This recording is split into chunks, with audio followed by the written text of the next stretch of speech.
Imaginez votre vie actuelle sans électricité, sans téléphone ni ordinateur pour travailler.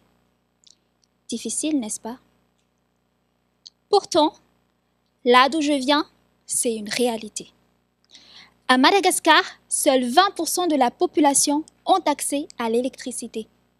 Dans les zones rurales, où vivent 2 tiers de la population, ce taux descend à 5%. Pour autant, les choses sont contrastées. Madagascar est doté de ressources abondantes pouvant être exploitées. L'espoir est donc permis. Il est temps d'utiliser ce potentiel à bon escient et c'est ce qu'aspire actuellement le gouvernement. Madagascar a l'ambition de devenir un pays émergent. Et l'électrification, c'est le moteur du développement. Passer d'un taux d'électrification de 20% à 50% en 2023, 70% en 2030, les objectifs ont été chiffrés dans les politiques de l'État, la volonté est donc bien là. Winston Churchill disait « Là où il y a une volonté, il y a un chemin. » Souvent même, plusieurs chemins. Et moi, dans ma thèse, je cherche ces chemins. J'identifie quels sont les futurs possibles de la production d'électricité de Madagascar pour accompagner cette émergence économique du pays. Cependant, pour construire le futur, il faut comprendre le passé.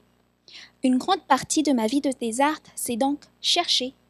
Je cherche à comprendre le territoire et son histoire.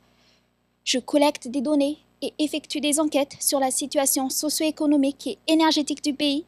Puis, avec des méthodes basées sur la géographie et les statistiques, j'interprète les données et étudie quels phénomènes caractérisent le territoire et comment elles interagissent avec la consommation en électricité. Tout cela fait, je commence maintenant à imaginer.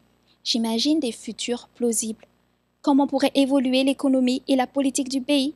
Quels pourraient être les besoins en électricité de la population? Et surtout, comment satisfaire ces besoins?